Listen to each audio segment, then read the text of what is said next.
In the summer of 1983, the then chief of the British Secret Intelligence Service sanctioned the formation of a new desk, with a wide-ranging remit that would span traditional frontiers.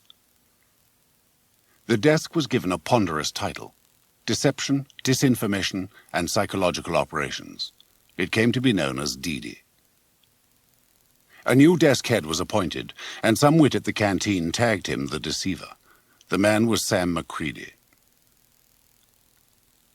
Plucked from the East German desk, Macready soon commanded enviable and total loyalty from his own staff while not offending even the most die-hard territorial desk heads when asking for a favor. He could talk the lingo with the other field agents when they came for furlough or a briefing, and could share a beer with the technical cadres, the nut and bolts men and women, a camaraderie not always available to senior officers. The establishment never became enamored of him, but what kept him in place was simple. He delivered the goods. He provided the product. He ran an operation that kept the KGB fully stocked with indigestion tablets, so he stayed for 7 years. In the late spring of 1990, Sir Robert Inglis, the permanent Undersecretary of the Foreign and Commonwealth Office, met with Sir Mark, the recently appointed new chief of the SIS. Their discussion encompassed the future of the service. What Sir Mark was waiting for soon came, a polite request from the Undersecretary to make cutbacks, serious cutbacks, in the form of early departures by senior officers. When Sir Robert steepled his fingers and specifically suggested Sam Macready, Sir Mark was not surprised. Of course, the Deceiver. Ever since his latest display of vigorous, if unauthorized initiative in the Caribbean 3 months earlier, Sir Mark had been aware the Foreign Office regarded Macready as a sort of unleashed Genghis Khan. The Americans used a less brutal reference, though just as specific: a loose cannon. The guidance Sir Mark had asked for came down from the Foreign and Commonwealth Office in early June. Sir Mark met with his staff, did not let on the document was an edict rather than polite guidance, and put the necessary wheels in motion. 2 weeks later, Sam Macready prowled around his office while his deputy, Dennis Gaunt, stared gloomily at the sheet in front of him.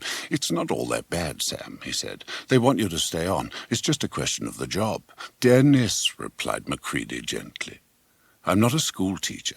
I'm not an accountant, and I'm not a bloody librarian. They know that, which means someone wants me out. But I'm going to make the bastards give me a hearing." It was his right. The hearing inside Century House was held in the conference room 1 floor down from the chief's office. In the chair was the deputy chief, Timothy Edwards, flanked by the controller of domestic operations and the controller for Western Hemisphere. Sam entered last and sat in the chair facing the table. At 51, he was still lean and looked fit. Otherwise, he was rather rumpled, the sort of man who could pass unnoticed. That was what had made him so good, that and what he had in his head. They all knew the rules. Turn down 3 unattractive employments and they had the right to require you to take premature retirement. "We are here," Edwards began, "to study Sam's application for a variation of a head office order, not amounting to redress or grievance. Agreed?" Everyone agreed. "Dennis, I believe you are going to speak for Sam." "Yes, Timothy." Dennis rose. 10 years Sam's junior, Sam had raised Dennis over 5 years to the number 2 slot under himself. "We all know the rules," he began. "But we also know Sam Macready is not a teacher, or an accountant, or, God help us, a librarian. He's a field man, and one of the best, if not the best. I would like us to consider a few cases handled by Sam over the previous 6 years, starting with this one." He produced a file. "The matter concerning the Soviet general Yevgeny Pankratin."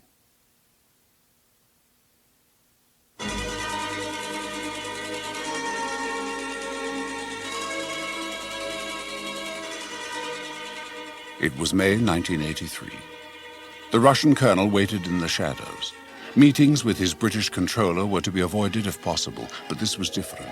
He had things to say, to demand, that could not be put in a message in a dead letterbox. Macready had been there for an hour in the darkness of the abandoned marshalling yard in the outer suburbs of East Berlin. He had seen the Russian arrive, then waited. Satisfied, Macready flicked the match with his thumbnail. It flared once and died. The Russian saw it and emerged from behind the old maintenance hut. "Sam," he called softly. Macready moved out of the darkness to let the Russian see him. "Yevgeny," he said. "It's been a long time, my friend." Macready did not embrace or even shake hands. Yevgeny Pankratin, colonel of the Red Army, was a cold one, aloof, self-contained, confident in his arrogance. People betray the lands of their father for many reasons. Pankratin just wanted money.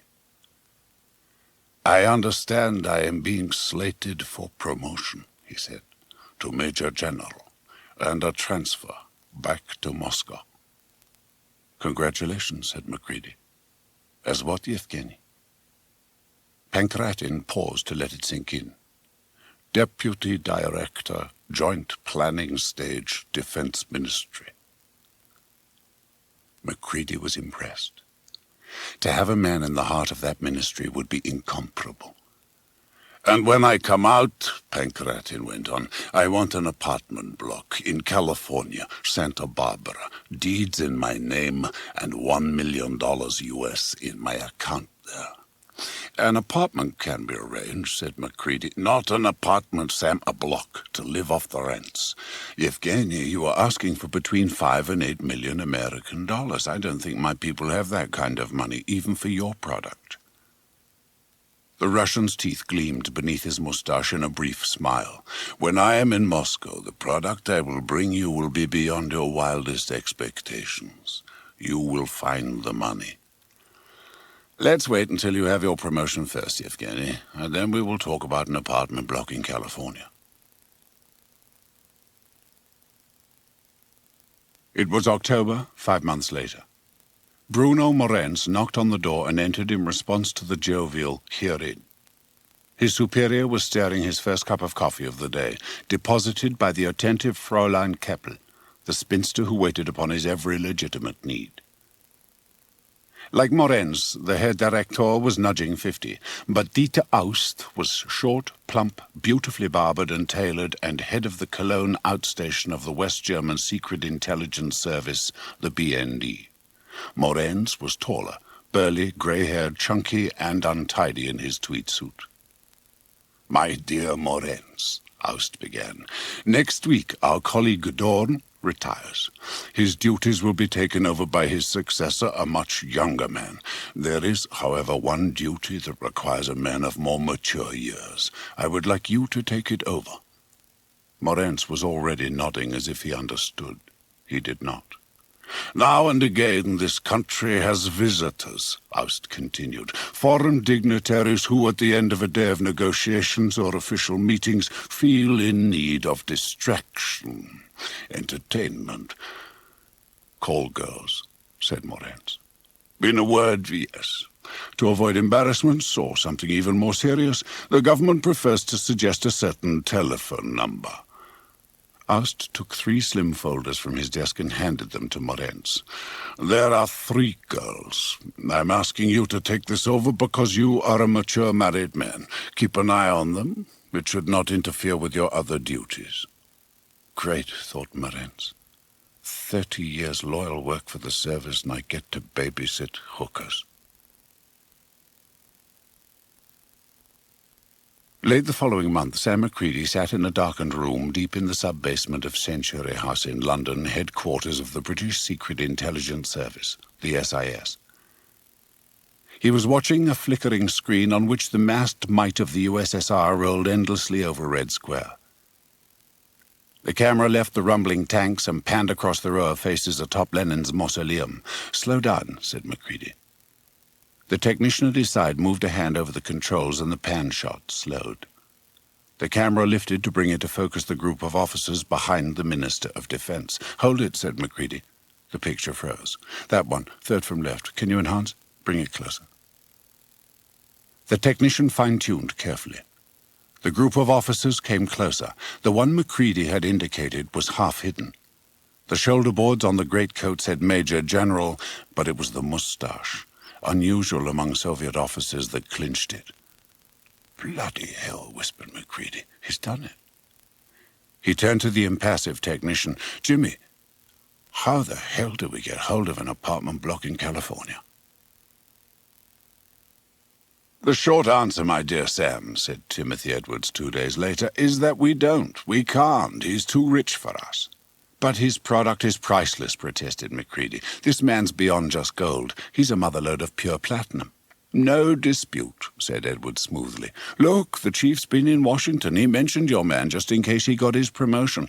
Our cousins have always had his product since you brought him in. Always been delighted with it. It seems they'll be happy to take him over, money and all. He might not work for anyone else, said Macready. Come on now, Sam.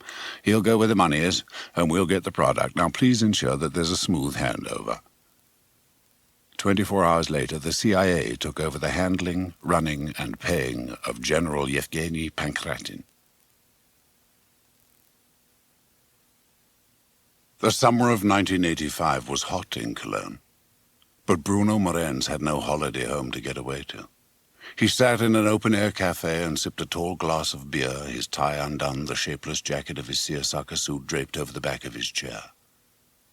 Once he had had his dreams, and they had not been fulfilled. He was locked in a loveless marriage to a potato-shaped woman of bovine stupidity. Bruno had tried, had worked hard, paid his taxes, kept his family as best he could, and had little enough fun in life. In 3 years, they would pension him off. And to what? He would have his pension and savings from his other work, carefully hoarded in small accounts around Germany. No one even suspected he had enough there finally to do what he really wanted.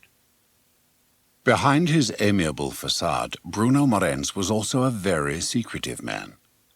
He had never told a single person about this other work. It was strictly forbidden. But his real problem was that he wanted to be free. He wanted to start again, and as if on cue he could see how, he was in love, head over heels, and Renate, stunning, youthful, was equally in love with him. Renate Heimendorf was 26, the ex-mistress of a wealthy businessman 3 times her age. When the man dropped dead of a heart attack, the girl managed to pillage their expensively furnished love nest. Together with the presents he had lavished on her over the years, Renate was able to buy a long lease on an apartment in a quiet and staid suburb of Cologne. After moving in, she had done some structural work. The flat had a sitting room, kitchen, bathroom, 2 bedrooms, entry hall and passageway with built-in closets. Renate slept in the smaller bedroom, using the larger one at the end of the passage as her working room. That afternoon there was a ring at her door. Renate frowned. A client would only come by appointment. The peephole revealed the rumpled grey hair of Bruno Morenz, her minder from the foreign ministry. Renate sighed, put on a radiant smile of welcome, and opened the door. Bruno, darling. Half an hour later, in bed in her own bedroom, a favor she allowed him because he hated the working bedroom as much as he hated her job, Bruno Morenz told Renate, I think I've clinched it. I have just enough to buy the lease and some more for decorating. It's a wonderful little bar, you'll see. Renate could hardly keep herself from laughing in his face. I can't wait, my darling. It will be a wonderful life. 2 days later, Timothy Edwards took Sam Macready to lunch. It was over coffee that Edwards broached specifics. Sam, everyone's very pleased indeed, but there is a new era coming. Yet records show you still retain certain assets who really have passed their usefulness. Poltergeist, for one. He's a mate, said Macready. We go back a long way. I trust him. He trusts me. You can't buy that sort of thing. The small retainer we pay him is a tiny price. Edwards rose. Get rid of him, Sam. Poltergeist goes. The following Sunday, Timothy Edwards' personal car swept into the gravelled forecourt of a substantial Georgian country house and came to a halt. Macready was out of the back seat before the chauffeur got to it. I was told to say they will be round back, sir, the man said. Macready wandered around to the colonnaded patio at the back. 4 easy cane chairs in a group. 3 occupied. Ah, Sam, said Edwards, rising. "Glad you could make it. I don't think you know Chris Appleyard." The tall American held out his hand. "Nice to meet you, Sam. Know your reputation." Macready knew Appleyard was CIA, deputy head of the European division. The woman in the third chair leaned forward and held out her hand. "Hi, Sam. How you doing these days?" Claudia Stewart, still at 40, a great-looking woman. She held his gaze and his hand a mite longer than necessary. Edwards caught the body language as Macready replied, "Fine, thanks, Claudia. Just fine." It never ceased to amaze Edwards that women seemed to like Sam. He was so rumpled. "I was sorry to hear about May," said Claudia. "Thank you," said Macready. Sweet May, his beloved, loving wife, dead almost 3 years. Jesus, he thought, and picked up the beer the butler had put in front of him without being asked. 3 years already. "Sam," said Appleyard, "we have a problem." "Pancratin," said Claudia. "Remember him?" When Macready merely nodded, she went on.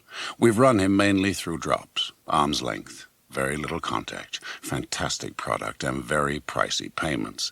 Now he sent a message, an urgent message. He says he's got hold of an unregistered copy of the Soviet Army War Book, the entire order of battle for the whole of the Western Front. We want it, Sam. We want it really badly." "So go get it." "He will only hand it over to someone he knows and trusts," said Claudia. "He wants you." "In Moscow?" "No," she said. "In East Germany." "Look," Edwards broke in, "I have to make it clear that Sam actually can't go. He's been black-flagged by the SSD. If they catch him over there again, they'll interrogate, then shoot him." "If I can't go," said Macready, "there is one man who could. Timothy and I were discussing him last week." Edwards nearly choked. "Poltergeist? Pancratin says he'll only make the pass to someone he knows. He knows Poltergeist. When I brought Pancratin in, who do you think babysat him? He likes Poltergeist. He'd recognize him again and make the pass." "Very well, Sam," said Edwards grudgingly. "One last time." "It's dangerous," said Macready. "The stakes are high. I want a reward for him. £10,000. "Agreed," said Appleyard without hesitation. "What day are we talking about doing it?" asked Macready. "A week from the day after tomorrow," said the CIA man. 8 days, said Macready. Jesus Christ. The next day was Monday. Macready spent most of it poring over large-scale maps and photographs. By mid-afternoon, he had picked 2 locations for the pass-off, a primary and a backup. Both were near the Soviet base at Nora, both on the road running from the city of Jena through the pastoral town of Weimar to Erfurt. If the Russian general was anywhere between Jena and Erfurt the following Tuesday and Wednesday, he would only have a short run to either rendezvous. At 5, Macready's choices were approved and passed on for Pancratin. The last thing Macready did that day was send a coded message to the head of the SIS station in Bonn, who read it, destroyed it, picked up the phone, and made a local call.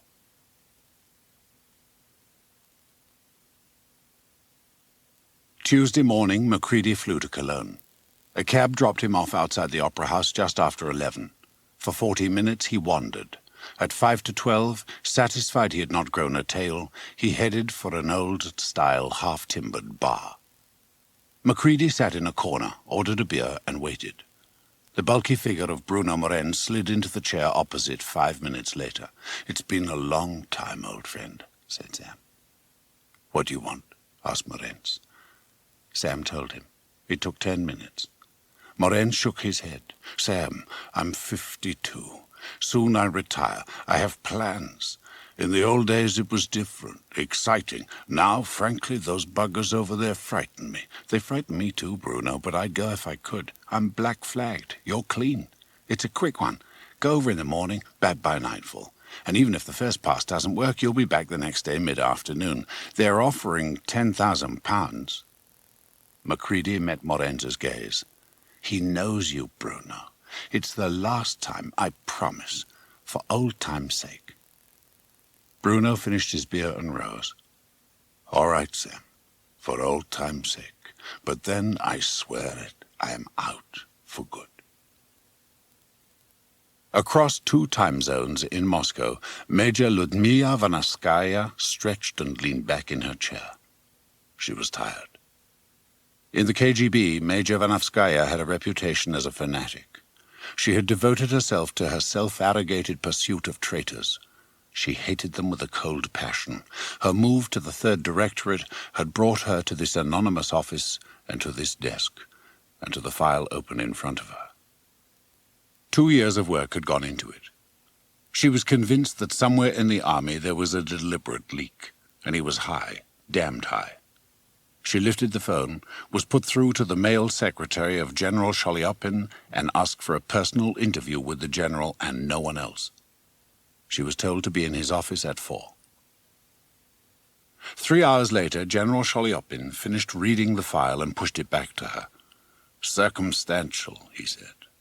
"So far, Comrade General," she conceded, "but a lot of circumstances," and listed several recent intelligence disasters. Sholyopin smiled at her passion. "There may be a leak," he admitted, "or several, but you think it is one man." This man, Vanavskaya tapped a photo on top of the file. "He is always there." "Nearby," the general corrected, then tapped her file and shook his head. "I cannot order the arrest of a senior staff officer within the ministry on the basis of this. Not yet. Let me put him under surveillance," she urged. "Discreet surveillance," said the general. When the major nodded, he added, "I will make the staff available."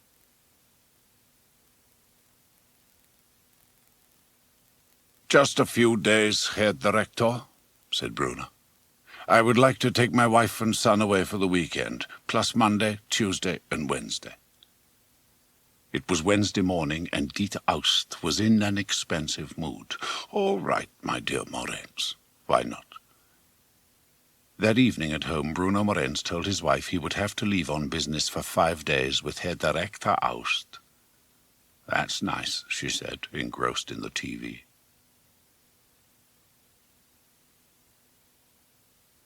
Major Vanavskaya had her surveillance team in place, ready to begin shadowing her target when the young KGB man called. "Your man leaves tomorrow for a tour of our principal garrisons in Germany. I have the movement order and his schedule."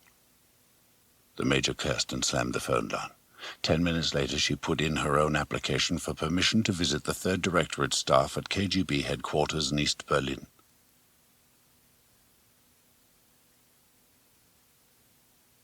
On Friday, Bruno Morenz made a point of leaving the office early. As he'd decided to hand in his notice as soon as he returned, he first cleared out some of his drawers and his small office safe. Though it was seldom used, he wanted everything to be left behind in order. At the bottom, under some papers, was his service-issue automatic. The Walther PPK was filthy. He decided to clean it before handing it back. His cleaning kit was at home. He dropped it in the side pocket of his seersucker suit and left. He parked his car round the corner from Renate's place. He let himself in quietly, opened his mouth to call, "Renate, darling, it's me," when he heard a peal of laughter from down the passageway towards the bathroom. He realized with a start she might have a client. But in that case she would be in the working bedroom with the soundproof door closed. He was about to call again when someone else laughed, and it was a man. The master bedroom door was open a few inches, the gap partly obscured because the big cupboard doors in the hallway were also open. "What an asshole," said the man's voice. "He really thinks you're going to marry him?" Morenz moved down the passage and nudged the bedroom door open with the tip of his shoe. Renate was sitting on the edge of the king-sized bed. Lounged on the bed was a man Morenz had never seen before, lean, young, tough. They both saw the door move and came off the bed. Morenz's eyes were on the video flickering on the TV set at the end of the bed. No middle-aged man looks very dignified making love. Renate was with him in the film, throwing a gesture of disdain at the camera over his shoulder. That was apparently what had caused all the laughter. In front of him, Renate, recovered from her surprise, was flushed with anger. "What the fuck are you doing here?" "I wanted to surprise you," he mumbled. "You did. Now piss off. Go home to your old potato sack." Morenz took a deep breath. "What really hurts," he said, "is that you could have told me. I really did love you." "Piss off," Renate spat out. He hit her. The blow knocked her to the floor, back against the padded door, which swung shut. Morenz turned to go, but the guy reached inside his jacket. Morenz pulled his PPK out to scare him. When it didn't, when the guy went on drawing his pistol out, Morenz squeezed the trigger. Dusty it may have been, but the Walther went off. The bullet hit the man right in the heart at 15 feet, but the guy's right arm kept coming up, clutching his Beretta. Morenz fired again. Renate chose that moment to rise from the floor. The second slug caught her in the back of the head. Morenz felt numb, slightly dizzy. He finally left the room and pulled the door closed behind him. As he stepped into the hall, something made him look into the coat cupboard. One of its rear panels appeared to be loose. He pulled the loose panel towards him. 15 minutes later, Bruno left the apartment. He took with him the tape of himself and a canvas grip that did not belong to him. He drove for almost an hour, threw the videotape of himself and the gun into the Rhine, turned out of Cologne, deposited the canvas grip, and finally made his way home, where he told his wife the trip with his boss had been postponed. "We'll be leaving very early Monday morning," he said, and went out again. He got drunk that night, alone. He noticed his hands were shaking. He kept breaking out in sweats. He thought he had a summer cold coming on. He could not know that he was already heading for a complete nervous breakdown. Before dawn on Monday, on that bright September morning, Bruno left home quietly. He arrived at the Holiday Inn about 7 and joined Macready in his room.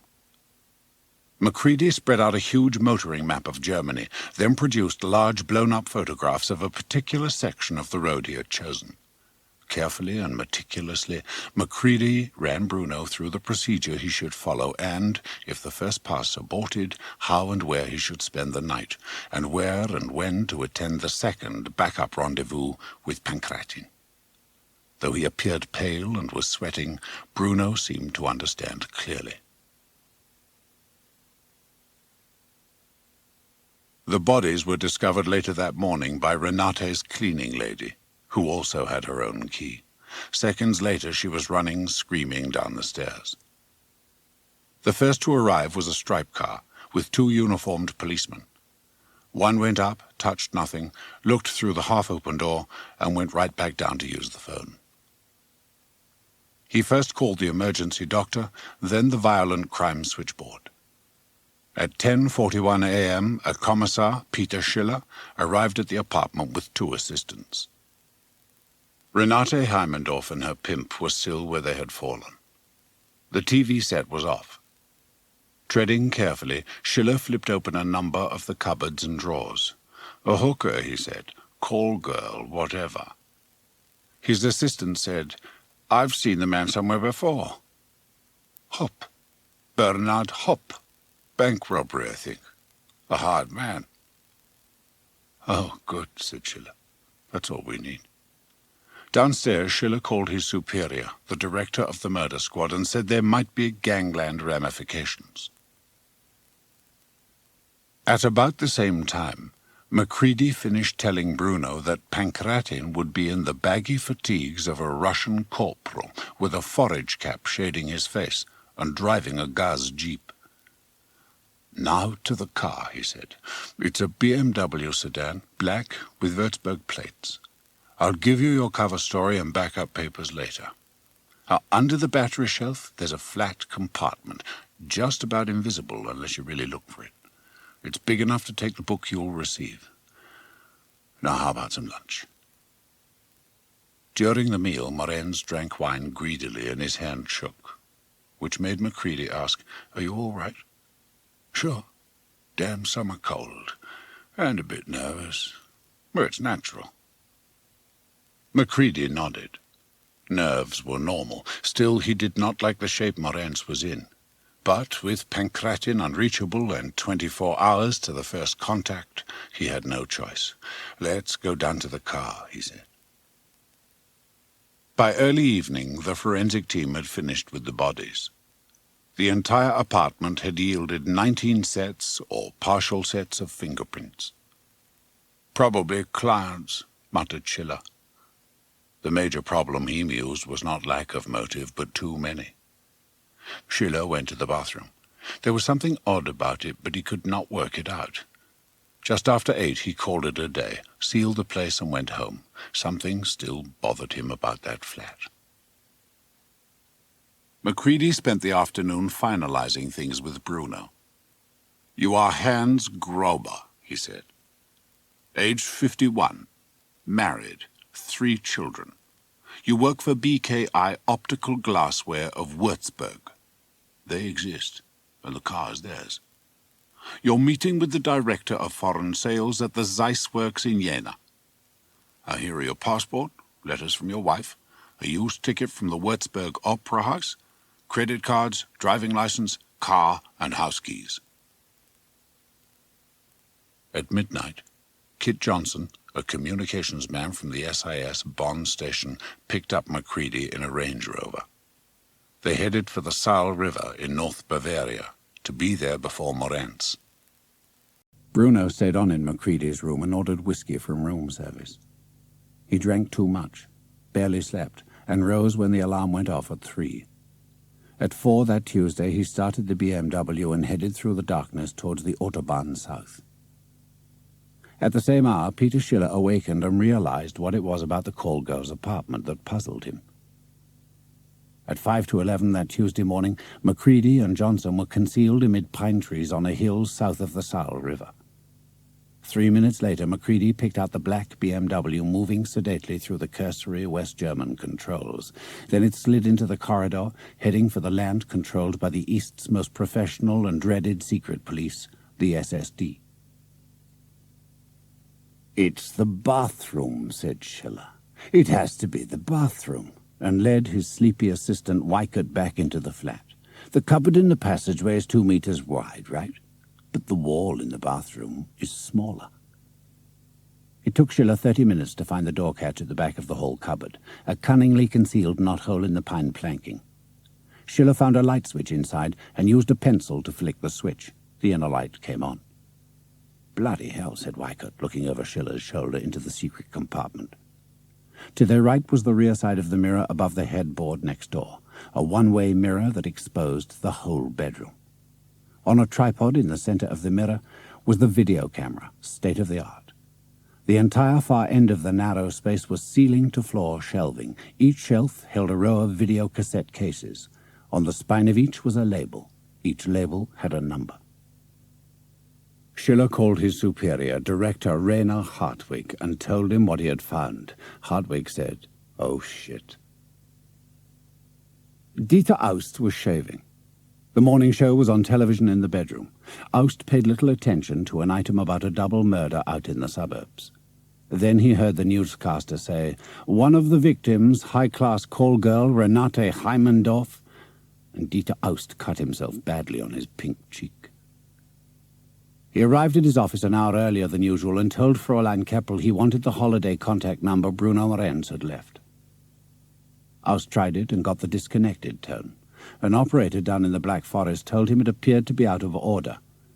As a long shot, Aust tried Morenz's home number and, to his amazement and relief, found himself talking to the man's wife. The family must have returned early. "Could I speak with your husband, please?" he said after identifying himself. "But he's with you, Herr Director," Frau Morenz explained patiently. "Out of town, back late tomorrow night." Aust hung up, worried. What in God's name was Morenz up to? He put through a secure line call to the Deputy Director of the Operations Directorate.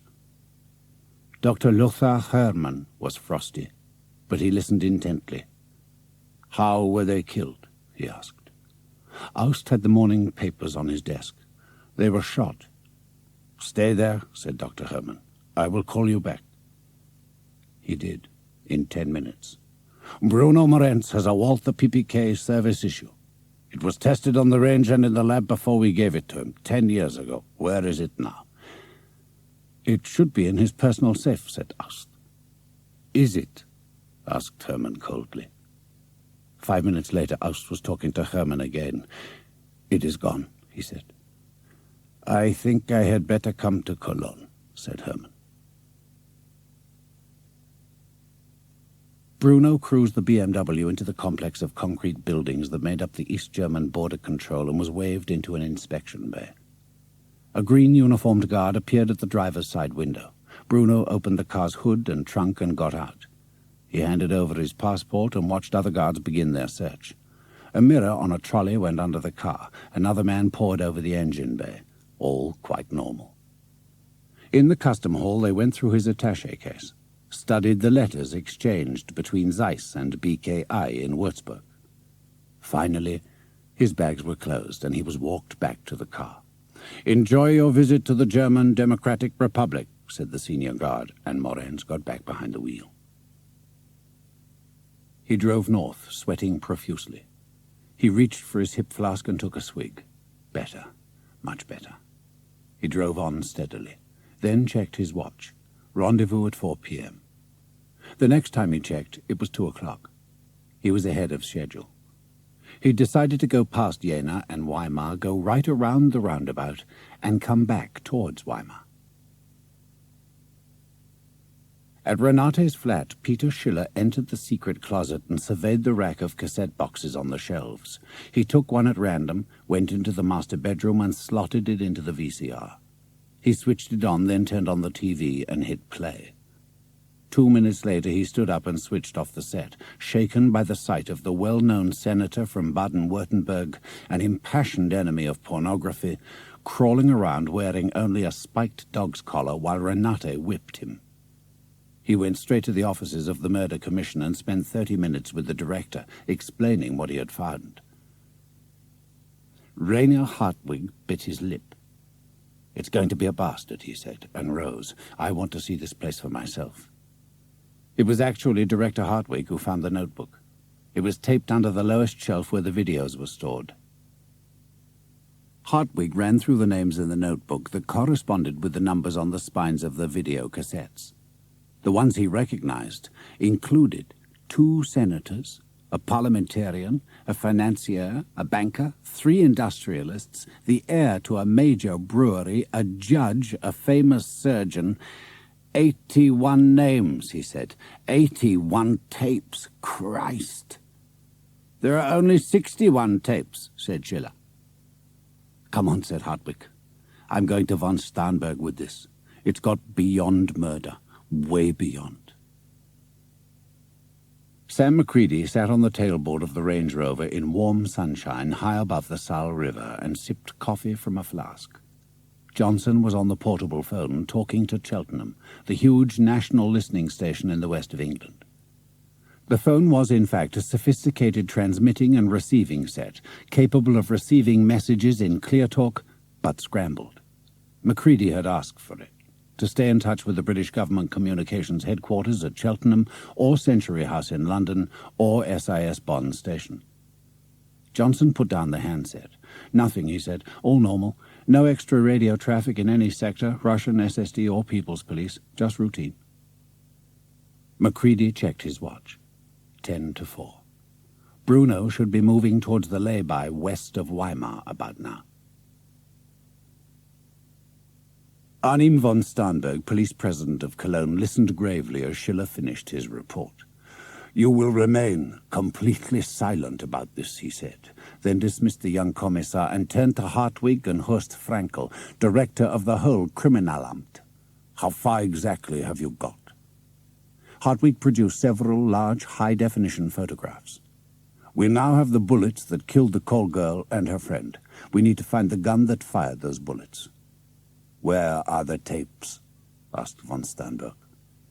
"In my personal safe," said Frankel. "Have them brought straight here. No one must view them.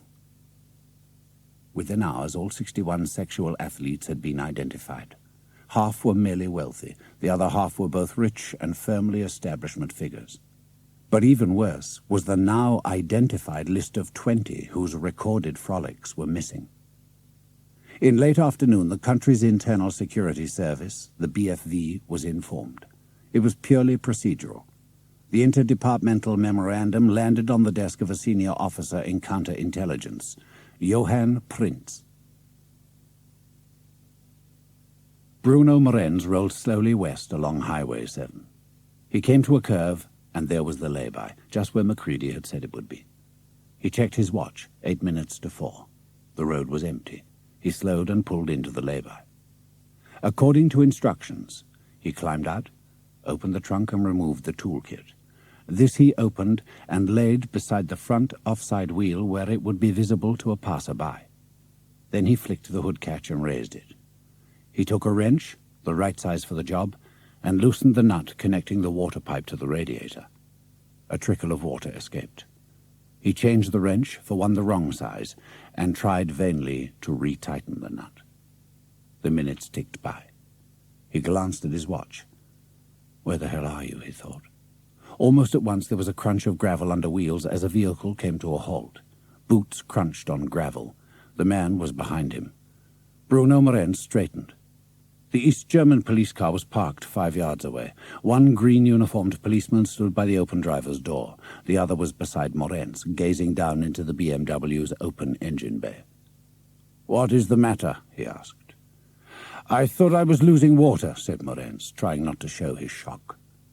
The policeman put his head into the bay, removed the wrench from Morenz's hand, and came up with another one. "This one will fit," he said. Morenz used it to retighten the nut. As the trickle of water stopped, the policeman said, "Wrong spanner." He gazed at the BMW engine. He seemed to be staring straight at the battery. "Nice car." At that moment, a grey-green Soviet Gaz Jeep rolled by. The driver, eyes shaded by a forage cap, gazed at Morenz, met his eyes for a second, took in the parked Vopo car, and rolled on. "Yes," said Morenz. "I took a wrong turn out of town. I was looking for a place to turn when I saw the water gate showing something was wrong." The Vopos supervised his U-turn and followed him back to Weimar, peeling off at the entry to the town. Morenz drove on to Jena and checked into the Black Bear Hotel. At 8 on his hill above the river, Macready put down his binoculars. Something had gone wrong over there. It might be nothing of importance. Waiting was always the worst. "We'll go back down to the road," he told Johnson. He installed Johnson in a car park on the southbound side of the road, facing north towards the border. Johnson would sit there all night, watching for the BMW to appear. A truck gave Macready a lift back into town. That evening at 6, Dr. Hermann had called the BFV in Cologne. "Johann, this is Lothar Hermann. I'm here in Cologne. I was hoping I could offer you dinner." Johann Prinz put the phone down and wondered what had brought Hermann to Cologne. 2 hours later, the two sat at a corner dining table and ordered. Over the crab cocktail, Hermann moved a little closer. "I suppose they've told you all about the call girl affair?" Prinz was surprised. When had the BND learned? "Yes," he said. "I got the file this afternoon." Now Hermann was surprised. He had expected his colleague to say he had seen something about it on TV. Why would a double murder in Cologne have been passed to counterintelligence? "Nasty affair," he murmured as the steak arrived. "And getting worse," agreed Prince. "Bonn won't like those sex tapes floating around." Hermann kept his face impassive, but his stomach turned over. Sex tapes? What sex tapes? He affected mild surprise and poured more wine. "Got that far, has it? Mind filling me in?" Prince did. Hermann lost all his appetite. "The search, of course, is for the gun," said Prince, "and the owner of the prints." Lothar Hermann sighed. "I wonder if the culprit could be a foreigner." Prince grinned. "Ah, now I see. Our external intelligence service has an interest." "We do have some records of our own," said Hermann. "Fingerprints of foreigners who've come to our attention. Alas, we haven't got copies of the prints. I do not mean to suggest we would turn something up, but on the other hand, unofficially, not to stir anything up, we might be able to help. At 1 a.m. Wednesday, a sealed brown envelope arrived at his hotel for Dr. Herman. He was still up. The envelope contained 3 large photographs, 2 of different 9mm slugs, 1 of a set of thumb, finger, and palm prints. At 9 a.m., he caught the first flight back to Munich. At 10, Major Vanavskaya in Berlin checked again on the whereabouts of the man she was tracking. "He's with the garrison outside Erfurt," she was told. "He leaves at 6 tonight for Potsdam. Tomorrow he flies back to Moscow." "And I'll be with you, you bastard," she thought. At 11:30, Morenz made for the car. He felt hungover. His tie was undone, grey stubble covered his cheeks and chin. He did not look like a businessman. He drove carefully out of town, heading west towards Weimar. He pulled into the lay-by at 5 to 12 and got out his toolkit and opened the hood again. At 2 minutes after 12, the Gaz jeep rolled onto the gravel and stopped. The man who got out wore baggy cotton fatigues. He had corporal's insignia and a forage cap pulled over his eyes. He strolled towards the BMW. "If you are having trouble, perhaps I have a better toolbox," he said. He swung his wooden toolbox into the engine bay and laid it on the cylinder block. A grubby thumbnail flicked open the catch. "So, Poltergeist," he murmured. "How are you these days?" "Fine," Morenz whispered back. He pulled the wrenches in the toolbox to one side. The red plastic-covered Soviet manual lay underneath. The Russian took a wrench and tightened the loose nut. Morenz removed the book and stuffed it inside his light raincoat, jamming it with his left arm under his armpit. The Russian replaced his wrenches and closed the toolbox. "I must go," he muttered. "Give me 10 minutes to get clear." He walked back to his jeep. Morenz waved after him. "Danke," he called. The jeep drove away. Morenz felt weak. He needed a drink. He would pull over later and stash the manual. Keeping it pinned beneath his armpit, he closed the hood, tossed his tools into the trunk, closed it, and climbed into the car. He got out the hip flask and took a deep pull. Feeling better, he turned the car back to Jena. He had spotted another lay-by beyond Jena. That's where he would stash the manual. The crash was not even his fault. He was driving past the huge apartment blocks of a development when the Trabant came bucketing out of a side road. The BMW crunched into the rear of the East German Mini. Morenz began to panic almost at once. The driver climbed out of his car and stormed over to the BMW. "What the hell do you think you're doing, bloody Westerners?" Morenz jammed his left arm tight to his body to hold the manual in place and climbed out as people began to stroll over. "I'm sorry," said Morenz. "I'll pay for the damage." "I had to wait 4 years for this car," said the angry East German, playing to the crowd, which now numbered about 20. That was when the police car arrived. Routine patrol. But Morenz began to shake. One policeman got out and looked at the damage. The other came over and asked Morenz for his papers. Morenz used his right hand to bring out his passport. His hand was shaking. The cop looked at the hand, then at Morenz. "You've been drinking," he said, sniffed, and confirmed it. "Right, down to the station. Come on, into the car." He began to hustle Morenz toward the police car, its engine still running, the driver's door open. That was when Bruno Morenz finally disintegrated. He swung his free arm violently back and hit the cop in the nose, knocking him down. He leapt into the police car, slammed it into gear.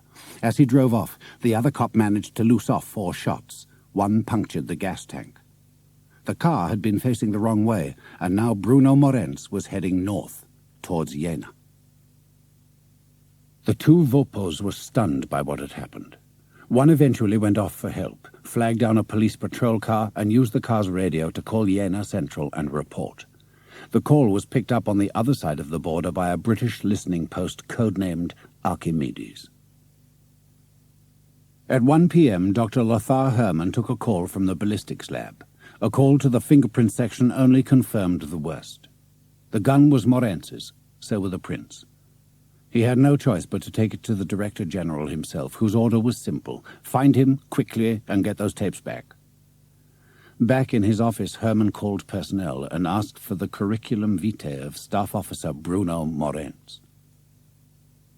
At 2 o'clock, Macready was still on the hillside where he and Johnson had been since 7. The phone trilled and Johnson picked it up. He listened, then handed it to Macready. It was a friend of his speaking from Cheltenham. "I think I know where you are," the voice said. "There's been a lot of radio traffic. You better call Archimedes." Macready got through to the listening post, identified himself, and then listened. When he put down the phone, he was pale. "There's been a car crash outside Jena," he told Johnson. "The West German driver slugged one of the Vopos who attended the crash and took off, in the Vopo car of all things." "Well, it could be someone else," suggested Johnson. The black BMW was in the Jena police compound. The driver's passport, he had dropped it, said he was Hans Grauber. The foreign sales director of Zeiss was brought in and said he had never heard of Hans Grauber. Because the passport was West German, a routine call went to the local SSD office. 10 minutes later, agents arrived and took the car away to the main SSD garage in Erfurt. The moment it arrived, the secret police mechanics went to work. Meanwhile, the Vopo colonel ordered all units to keep an eye open for Grauber and the stolen police car. At about the same time, Dr. Hermann called Dieter Aust to have someone interview Frau Morenz. Then, based on something he had seen in Morenz's file, he sent a coded message to the BND agent on staff at the German embassy in London. At 5 o'clock, the phone on the Rover's tailgate trilled. Macready picked it up, thinking it would be London or Archimedes. "Sam," the voice said, sounding thin, tinny. "Is that you, Sam?" Macready stiffened. "Yes, it's me." "I'm sorry, Sam. I'm so sorry. I messed up. I didn't mean to kill her. I loved her, Sam. I loved her." Macready slammed down the phone, breaking the connection. Bruno had used the SIS safe house number in Leipzig, where pass-on equipment would throw the call up to a satellite and then back down to the west.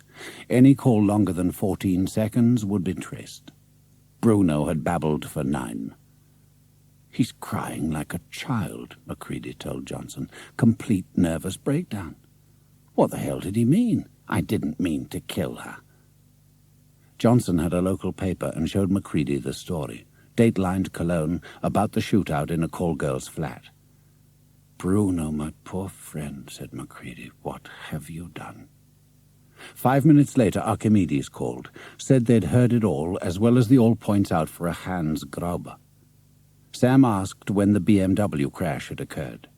He was told the report had been logged in at 12:35. Macready grew thoughtful, recalling that the second meeting had been due at noon. 5 hours later, at 10 p.m., Archimedes called for the last time. The duty officer reported something had been found in the BMW. Radio traffic was heavy, all coded. All border points were on full alert. Guards doubled. "It's over," he added. Half an hour later, Timothy Edwards was on the line telling Macready to return to London at once. Macready said Bruno hadn't been caught yet. There might be something he could do. Edwards wasn't interested. He expected Sam back the following morning. That Thursday morning, Major Vanavskaya made a last check on the itinerary of the man she hunted. They were both due to fly back to Moscow at noon. When the KGB duty officer told her about the overnight activities caused by the interception of a West German car with a secret compartment, the major asked where this had happened. She heard the name Jena and checked it on a map. She learned Colonel Otto Voss was the SSD officer in charge of the investigation. It took one call for her to set a 10 o'clock meeting with the man. In London, Macready was in Century House meeting with Edwards, a reproachful Claudia Stewart, and the CIA officer, Appleyard, who had come to fly the Soviet war book personally back to Langley. "All right," said Edwards. "Let's see if there's anything we can salvage from this mess. Where is Pancratin?" "Now?" asked Macready. "He's boarding a military flight from Potsdam back to Moscow." "What about the war book?" asked Edwards. "I think Poltergeist's got it on him," said Macready. and that got their attention. Fast. I checked the timing. I think he met Pancratin, didn't have time to hide it in the car, and is carrying it, and that's why he couldn't go to the police station. So where is he? Asked Edwards. Has he friends near there? A safe house? Anything? When Macready only shook his head, Claudia said, We've lost him. Him and the war book and Pancratin. The whole deal. Macready went back to his office. What hurt the most was having sent a friend to certain capture and death because he'd closed his eyes to the warning signs. Now it was too late. He made himself think about Bruno. What he'd be like now. What would he do? Macready picked up the phone and called the service's consulting psychiatrist, Dr. Alan Carr. When the noon flight from Potsdam to Moscow departed, General Pancratin was on it, Major Vanavskaya was not. At her meeting with Colonel Voss, she had learned the true identity of the man called Grauber. She was surprised he worked for West Germany. She had expected the CIA or the British. More importantly, Voss was certain Bruno Morenz had come for a personal meeting with someone. Whether it had taken place, they did not know yet, but they would, soon. Morenz was on foot, and they had a perfect description. "I want to be present at the interrogation," said Vanavskaya, and Voss agreed. "He will be," Dr. Alan Carr told Macready, "in what we call a dissociated, or twilight, or fugue state. Flight from reality. Now, from what you've told me, it's a very harsh reality. He must be in a really bad way by now. The only thing he will want is to find some sort of sanctuary, a place he can hide, where all the problems will go away and people will leave him alone." "What if he has no sanctuary to head for?" said Macready. "They will get him," said the doctor. "Probably got him by now, at latest by nightfall." But they didn't. Over 24 hours, then 30, nothing. Bruno Morenz had disappeared. Major Vanavskaya could not sleep. How could they lose a man like Morenz? Convinced something was missing, she went to the KGB offices and called Colonel Voss. He was still in his office. She asked where the colonel had obtained the picture of Morenz. "From the HVA, East Germany's foreign intelligence arm," said Voss. Vanavskaya immediately put in a call to the legendary head of the HVA, Marcus Wolf. Using pressure, she was given a 6 a.m. meeting with the man. At about the same time, the last of the low-level stuff picked up by Cheltenham was decoded and distributed. Among the messages was a signal to the BND staffer at the West German Embassy in London. It crossed the desk of a friend of Sam Macready's. He was very busy and made a note to call Sam later. By then, Vanavskaya had met with Marcus Wolf. She told him why she was so interested in Bruno Morenz, breaking a few rules as she did, and was rewarded with a look at Morenz's personal file. A copy of the one Lothar Hermann had studied in Munich, supplied to the East Germans by Dieter Aust's loyal and modest secretary, Fräulein Keppel. Vanavskaya read the file and learned Bruno had a sister living in London. At 10 a.m., the major was on a Polish airline flight, papers identifying her as a teacher visiting relatives. When Macready's friend finally called and read the decoded message, Macready began to swear. The message instructed the BND man in London to check a Mrs. A. Farquharson about Bruno Morenz because she was his sister. A car and driver took him to where she lived. Grey-haired, older than her brother, she offered Macready a seat. "He is in trouble, yes?" Macready nodded and told her what had happened. Mrs. Farquharson shook her head and murmured, "Poor Bruno, poor frightened Bruno. Do you know where he has gone?" Macready said he thought Bruno might have fled to the east, except he knew no one there. He had never been near Weimar. "But he has," said his sister. "He lived there for 2 years." She told Macready how the 1943 bombing of Hamburg had orphaned her and her brother. They were split up and Bruno was sent to a farm near Weimar. They were reunited after the war. "Did you tell this to the man from the embassy?" "No," said Bruno's sister. "But I told the lady, the one from the pensions department of Bruno's optical firm. She told me the British own it. She only left a half an hour ago." Macready let it pass because he wanted to know if Bruno had ever mentioned anyone from his 2 years near Weimar. Mrs. Farquharson thought and finally came up with a name, a Fräulein Neumann, who had been his schoolteacher. Macready asked if she had told this to the pensions lady, and Bruno's sister shook her head. I just told her Bruno had once spent 2 years as an evacuee on a farm not 10 miles from Weimar. Macready made 2 stops back at Century House. One was at the East German desk to check a telephone directory. He was leaving his own office when Timothy Edwards called. "Sam, you are not. I repeat, not to go into East Germany. Is that clear?" Macready said it couldn't be clearer, and went down to the street where Dennis Gaunt was waiting to drive him to Heathrow. Macready's flight to Germany left on time. Major Vanavskaya's did not. It landed in East Berlin at 9 that evening, by which time Macready was being met at the front door of a beautifully converted hunting lodge just inside West Germany by a man who had chosen to spend his comfortable retirement within sight of the very border that had once made his fortune. André Kurtzlinger had been a border-goer, a border crosser. He brought people out for money. Macready wanted Kurtzlinger to get him in. "We have a man over there," he explained. "He's sick, very sick. If I can bring him out, it'll probably break the career of Otto Voss." Macready knew what the name meant to Kurtzlinger. Knew Voss had personally tortured and then killed someone who was very dear to him. "Come," said Kurtzlinger. "I will introduce you to my son." The handsome blond young man who joined them was not his son, of course. But Kurtzlinger had formally adopted him. "Have you ever heard about the ACG, the Borders Working Group?" he asked. Macready had.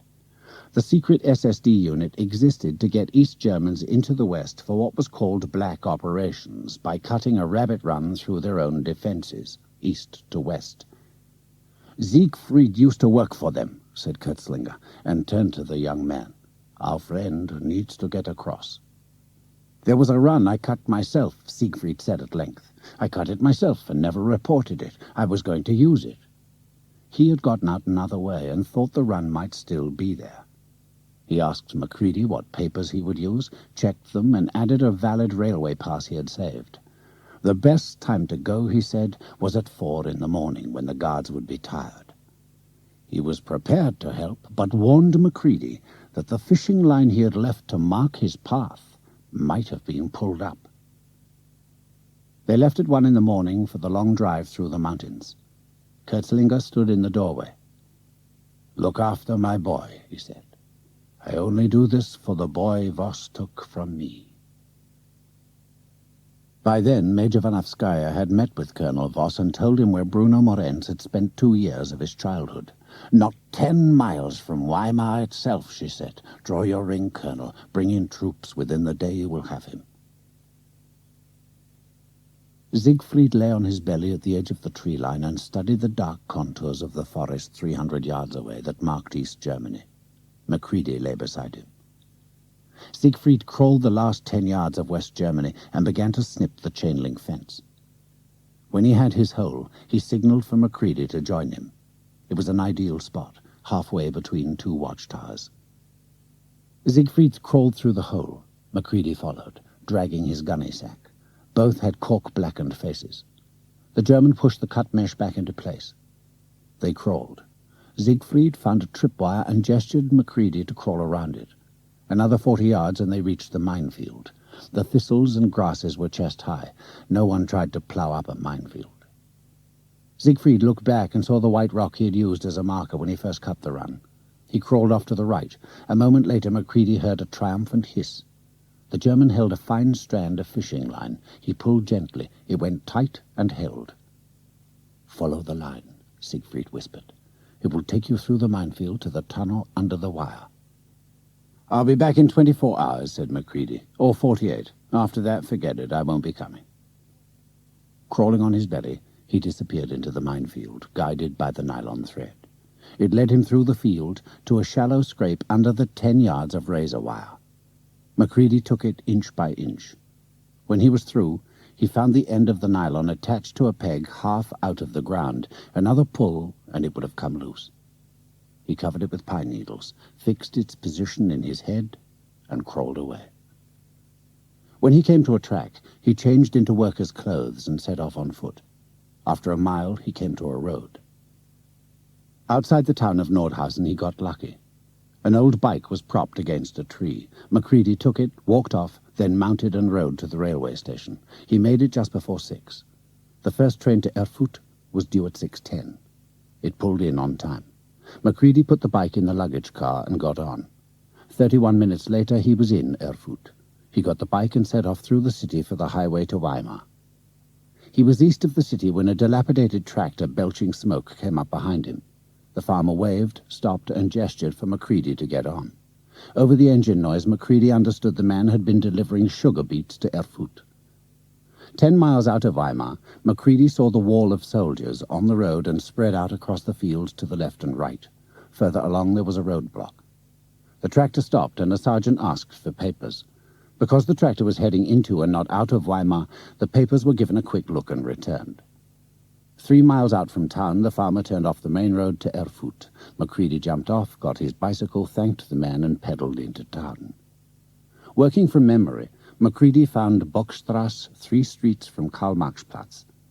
Number 14 was a crumbling old building. The names on the bell pushes faded. But against flat number 3, he found Neumann. He took off his cap and rang. Fräulein Neumann was very old, in a black dress. Macready smiled broadly, as if in recognition. "Yes, it is you, Fräulein. You won't remember me, Martin Hahn. You taught me 40 years ago. May I come in?" She stood aside, and he entered. In the tiny sitting room, he waited for her to sit, then took a chair. "So," she said, "I taught you once. When was that?" "It must have been 43 and 44. I was in a class with, the names. I recall Bruno Morenz. He was my mate." She stared at Macready. "There are soldiers outside. Always soldiers. Who are you?" "I remember every boy I ever taught. There was no Hahn. What do you want with me?" Macready realized that despite her age, she still had a mind like a razor. "Bruno Morenz. Do you remember him?" "Bruno, yes. Is he in trouble?" "Bad trouble," said Macready. "He is here, not far away. He came on a mission. For me. He fell ill in the head, a complete breakdown. He's hiding out there somewhere. I have to help him." The old woman nodded, understanding now the many soldiers. "Poor Bruno," she said. "Always so frightened." She explained that Bruno had been housed with a farmer who often beat him, mercilessly. Bruno would run away and hide. In the barn. He would make a hole up in the hayloft. "The hamlet is called Marienheim. I think it is still there." The track was off the main road where she said it would be. Macready pedalled to his right and saw the even narrower track. Half a mile down it, he could make out the roofs of a group of farmhouses and barns. He hid his bike in the tall corn and climbed a gate. To his right he saw a single tall barn away from the main group. He began to work his way towards it. On the horizon, a tide of green uniforms began to move in his direction. At the edge of the field, Macready left the cover of the maze and crossed the few yards to the barn. The door creaked as he let himself in. The upper floor, reached by a vertical ladder, was piled with hay. He went up the ladder and called softly. "Bruno." There was no reply. Macready walked past the piled bales to the far end and gently lifted one of them away. Bruno Morenz lay in his sanctuary on his side, eyes open, seeing nothing. "Bruno, it's me." Morenz swiveled his gaze and tried to focus. "Sam, don't tell them I'm here. They won't get me if you don't tell them." "I won't tell them, Bruno. Never." Through a crack in the wall, he saw the line of green uniforms moving into the distant fields of maize. He helped Morenz into a sitting position. "We must hurry, Bruno. I'm going to try and get you out of here." Morenz shook his head. "Stay here, Sam. It's safe here." Macready tried to get Morenz to his feet, but it was hopeless. His legs would not work. He clutched his hands across his chest. There was something bulging under his left arm. Macready knew he would never get him all the way back, under the wire and across the minefield. It was over. "I've been to see Fräulein Neumann," he said. "She's nice. She said you have your homework for her. She needs to mark it." Morenz unbuttoned his raincoat and eased out a fat red manual. A key hung on a piece of twine around his neck. Macready took the manual as Morenz said, "I'm thirsty, Sam." Macready took a small silver hip flask out of his back pocket. Morenz drank the whiskey greedily. Through the crack, Macready could see the line of soldiers fanning out. "I'm going to stay here, Sam," said Morenz. He lay back down and closed his eyes. "Never again," he murmured and slept.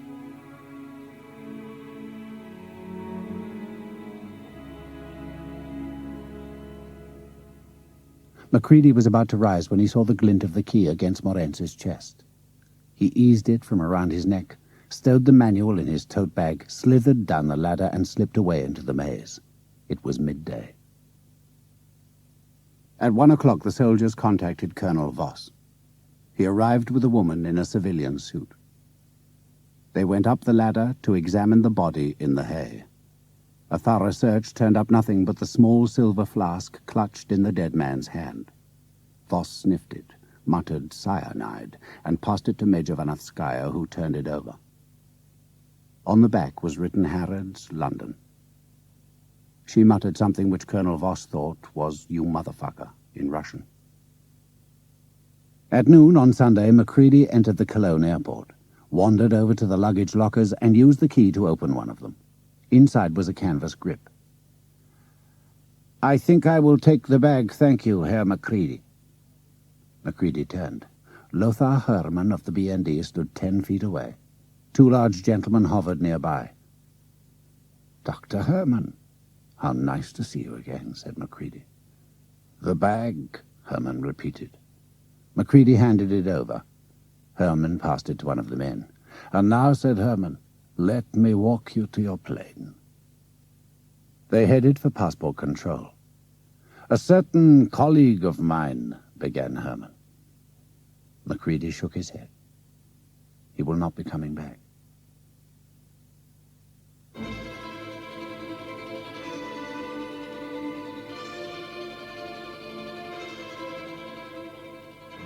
The news came to Langley a week later.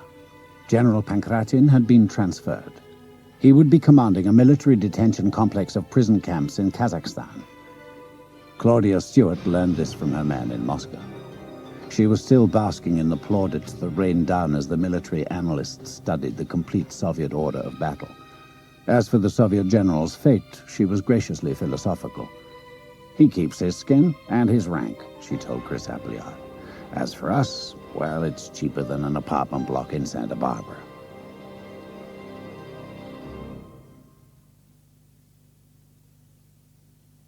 The hearing resumed on the following morning, Tuesday. Timothy Edwards remained formal courtesy itself. "Thank you for reminding us of the events of 1985, he said to Dennis Gaunt, "though I feel one might point out that in intelligence terms that year now constitutes a different and even vanished age." Rather than argue, Macready's assistant produced another file and put it on the conference table. "Gentlemen," he began, "let us now consider a series of events in 1986 which alone might justify a reconsideration in the case of the early retirement of Sam Macready. Events which started, at least as far as we are concerned, on a spring morning on Salisbury Plain." Sam Macready was hot and becoming bored. Unlike Dennis, he knew his chances were as slim as a dipstick. Nevertheless, like the others at the table, he sat up and listened.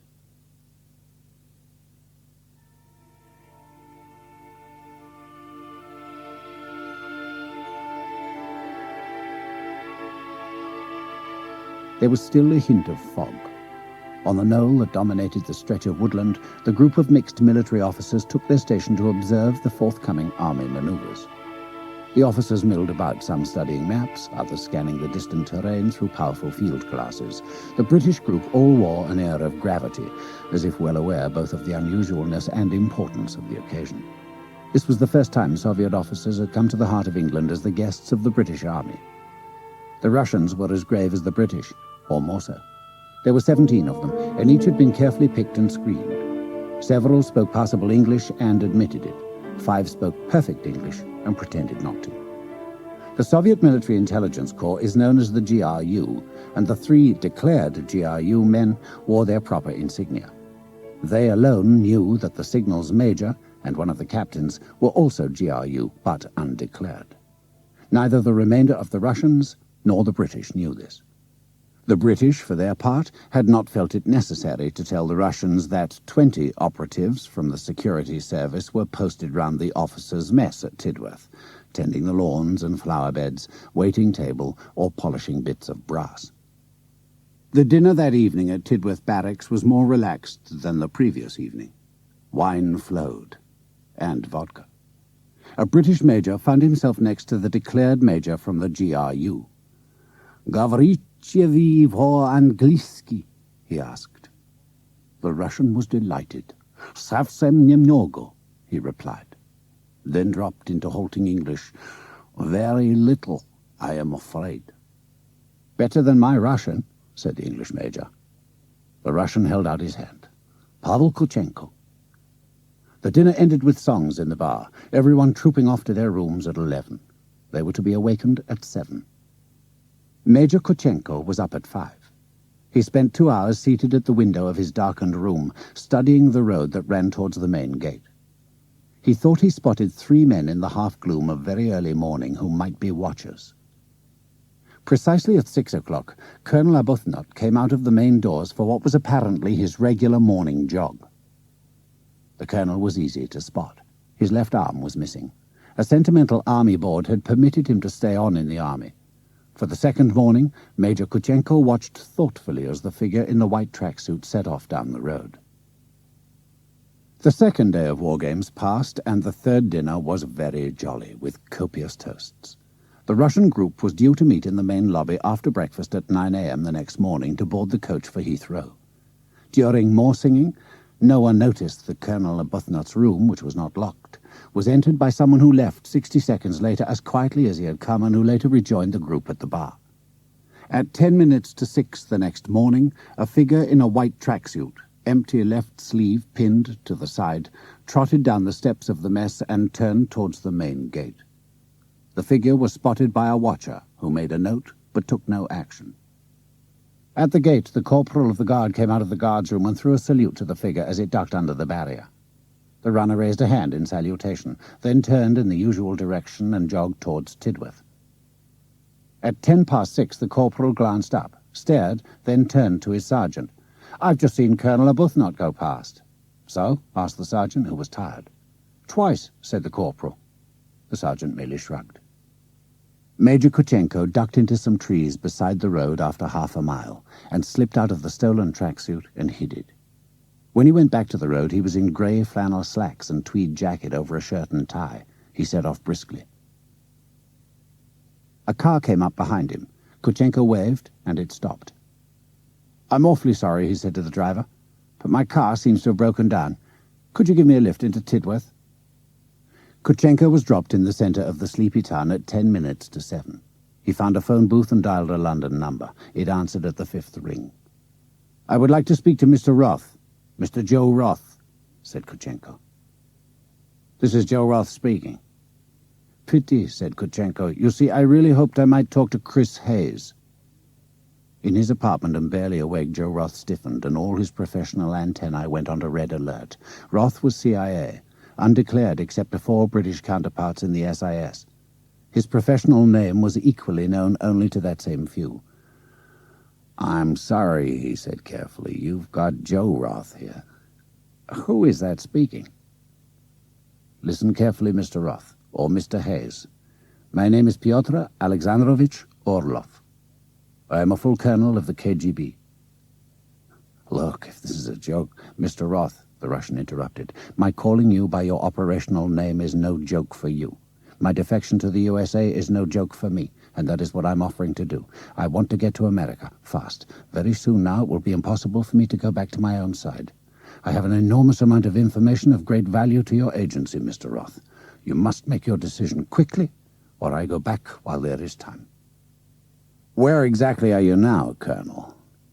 "In a phone booth in a small town near Salisbury Plain," said the voice. "For 3 days I've been with a group of Soviet officers attending British military maneuvers, staying at Tidworth Barracks. My cover there was Major Pavel Kuchenko of the GRU.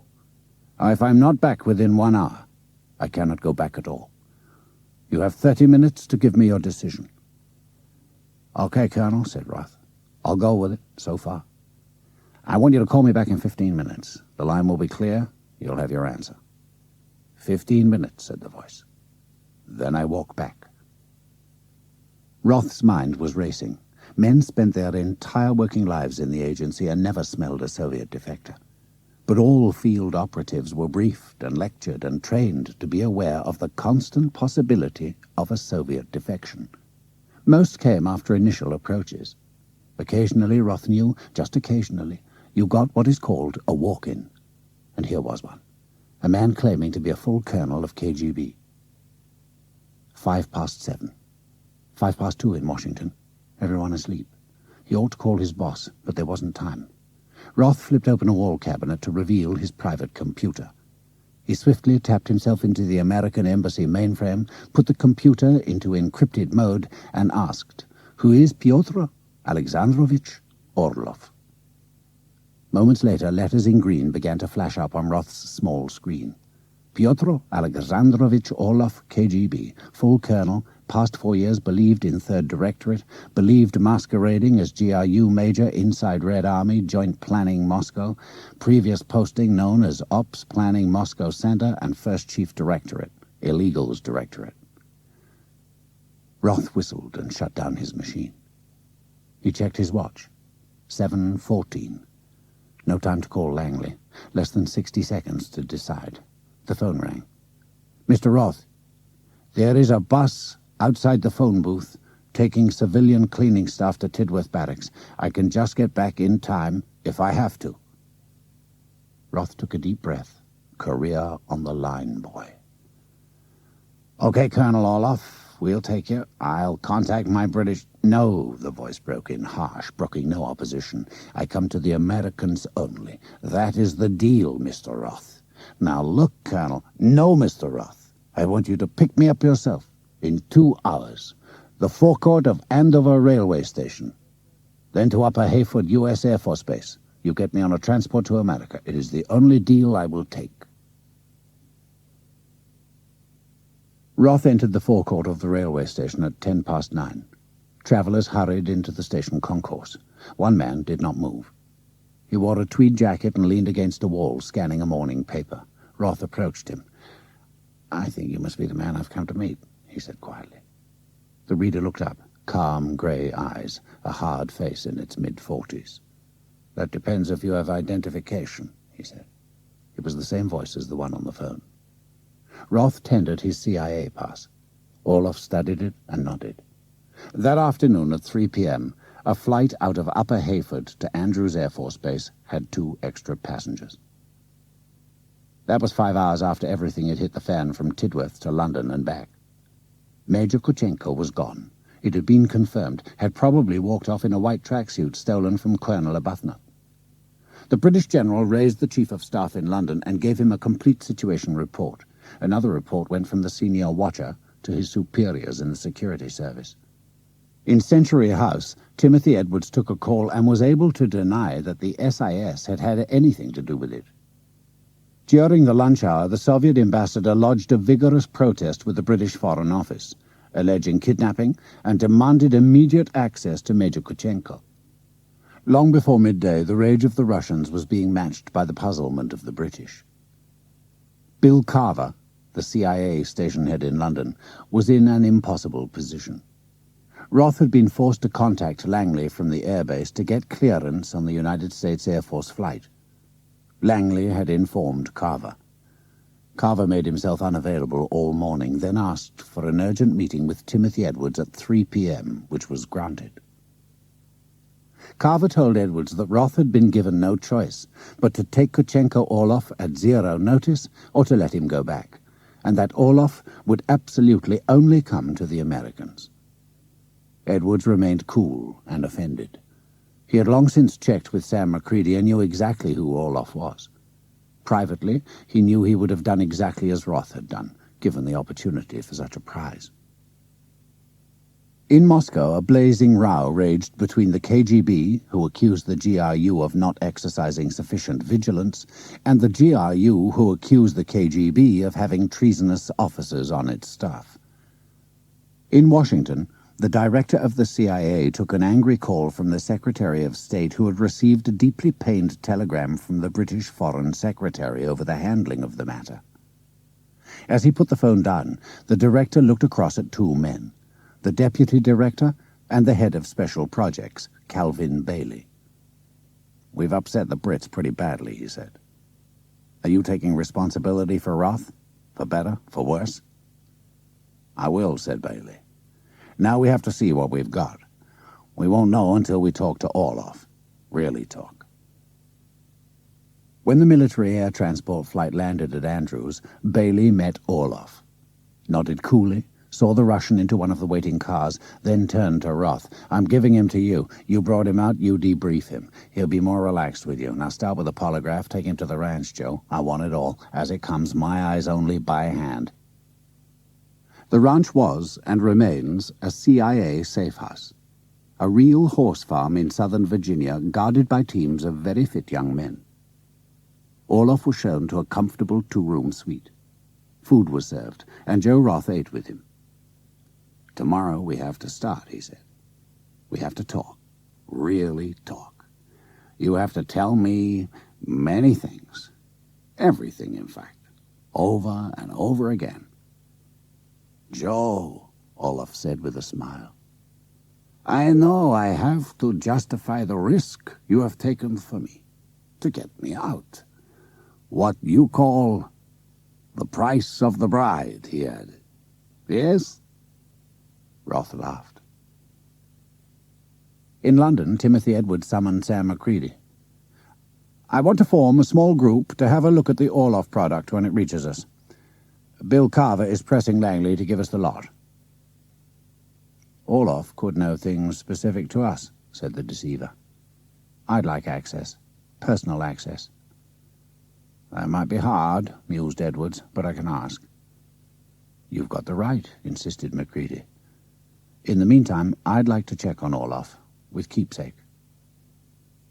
Keepsake was a British asset, a Russian working for the SIS, so highly placed and so sensitive that only 4 men were aware who he was. As his case officer, Macready ran him. From the start, Colonel Pyotr Alexandrovich Orloff was very cool and calm. He narrated to Joe Roth the story of his life, from his humble origins to the day he decided 6 months earlier in Moscow that he could tolerate no more of a society and regime that he had come to despise. He never denied retaining a deep love for his motherland, and showed the normal emotion at the knowledge he had left it behind forever. He passed 3 separate lie detector tests concerning his background, career, private life, and political change of heart, and he began to reveal information of the first order. 4 years with the 3rd, or Armed Forces Directorate, gave Orloff a wide range of specific and vital military knowledge. Prior to the 3rd Directorate, he had been with the Illegals Directorate, that department responsible for the running of illegal agents worldwide.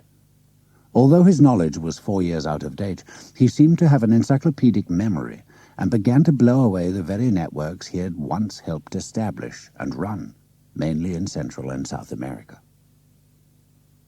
Within 4 weeks, the CIA came to the view that they had fortuitously tapped into a motherlode of pure gold.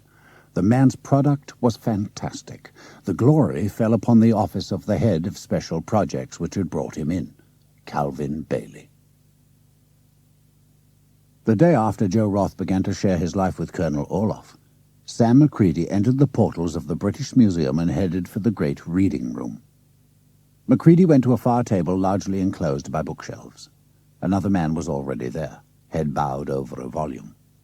After several moments, Macready spoke. "How are you, Nikolai?" "Reasonably well," murmured the man. "We are to receive a visit next week at the Residencia. General Rostov himself. Macready made no sign, but he was amazed. Rostov was the head of the Illegals Directorate and rarely ventured outside the USSR. "Is that good or bad?" he asked. Keepsake sighed and raised his eyes. Macready stared back. He had become a friend of the Russian over the years, trusted him, believed in him. "Nothing concrete," said Keepsake. "Just the feeling, an odor on the wind. They may suspect something." "Nikolai," said Macready, "we knew it could not go on forever. Do you want to come out now? I can arrange it." "Not yet. Soon, perhaps, but not yet." "What about Orlov?" asked Macready. "I know of him," said the Russian. "His defection surprises me. He had the highest clearance." "Why does he interest you?" "Nothing concrete," said Macready. "As you said, an odor on the wind. The manner of his coming is very odd." "I agree," said the Russian. "I will do what I can." At the ranch, Calvin Bailey found Joe Roth tired and drawn. "Washington is pleased," said Bailey. "More than pleased. Everything he says checks out." "There's still a long way to go," said Roth. "Lots more still to come. Now, the man's got a phenomenal memory, sometimes stuck for a detail, but usually recalls it eventually. But what?" said Bailey. "He's the best we've ever had, Joe. Now, don't knock it. Be grateful. Calvin, as a guy, I like him. I even respect him. I never thought I would respect a defector, but there's something else. He's holding something back." Calvin Bailey went very still. "I know the polygraph tests don't say so," Roth went on. "I just feel it. There's something he's not saying." Bailey stared hard into Roth's face. An awful lot hung on the question he was about to ask. Could there be any chance, in your considered view, that despite all the tests he might still be a phony, a KGB plant? "I don't know," sighed Roth. "I don't think so, but I don't know. For me, there's a gut feeling that he's holding something back, and I can't work out, if I'm right, why." "Find out, Joe," said Bailey. "Personally, I think it's nonsense, but find out. Do what you have to do." Roth found Orlov in his living room, lying on a settee, listening to music. When Roth came in, Orlov got up with a grin and switched it off. "You want we should talk some more?" he asked. "No," said Roth. "I stopped by to tell you we'll be going back to England. Let the Lammies talk to you for a few days." "My deal was to come here," said Orlov with a frown. "It's okay, Peter," said Roth. "We'll be staying for a short while on an American Air Force base. I'll be there to protect you from the big bad Brits." When Orlov did not smile, Roth became serious. "Nothing will happen to you in England," said Roth. "I give you my word. Now we should both turn in now. It's been a long day." The KGB assassination team struck a few minutes before 3. Orlov was told later they had silenced 2 guards on the perimeter with powerful crossbows, traversed the lawn at the rear of the house undetected, and entered via the kitchen. The first Roth or Orlov heard on the upper floors was a burst of submachine fire from the lower hall, followed by the rapid pounding of feet up the stairs. Orlov woke like a cat and was across the living room in 3 seconds. He opened the door to the landing and caught a brief glimpse of the night duty guard swerving off the landing and down the main stairs. A figure in a black catsuit and ski mask, halfway up the stairs, loosed a brief burst. The American took the blast in the chest. Orlov slammed his door and turned. He knew his windows would not open, nor was he armed. He entered the bedroom as the man in black ran through the door from the hall. An American was behind him. The last thing Orlov saw before he slammed his bedroom door was the KGB assassin turn and blast the American. It gave Orlov time to throw the lock. Seconds later, it was blasted away and the door kicked open. The KGB man threw down his machine pistol, pulled a Makarov 9mm automatic from his belt, and pointed it straight at Orlov's face. There was a cut glass ashtray on the bedside table. Orlov swept it off the table and hurled it towards the Russian killer's face. He sidestepped it. It cost him a fraction of a second. The security team leader stepped into the sitting room and fired twice at the black-suited figure. The Russian was thrown forward as the front of his chest exploded in a welter of blood. Within 2 hours, Roth, Orlov, and the remainder of the security team were at an army base 20 miles from the ranch. Before nightfall, they had moved on to another CIA safe house in Kentucky, which was much better protected. While the Roth-Orloff group was still at the army base, Calvin Bailey returned to the ranch. He had spoken to Roth by phone, but the man whose evidence he really wanted was the Russian in the black ski mask who had confronted Orloff. The special effects blood had long been wiped off him, and he had changed out of the black jumpsuit with the 2 holes in the front and removed the harness containing the tiny charges and sacks of realistic blood that had burst. "He's for real," said the Russian-speaking Green Beret officer. "I was at point-blank range, and he believed he was going to die. Now, if he's a phony and thought he was being liquidated by his own side, he ought to have yelled something to that effect." "I think," said Bailey to Roth by phone later, "we have our answer. He's okay, and that's official.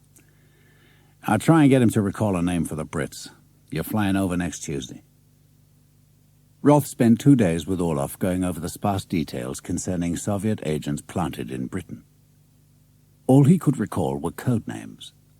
Then at the end of the second day, something came back to him. A civil servant in the Ministry of Defense. But the money was always paid into the man's Midland bank account in Croydon High Street. "It's not a lot," said the man from MI5 to Timothy Edwards, "but we'll try." Surprisingly, the chase was very quick. Only one MOD civil servant banked at the Croydon branch.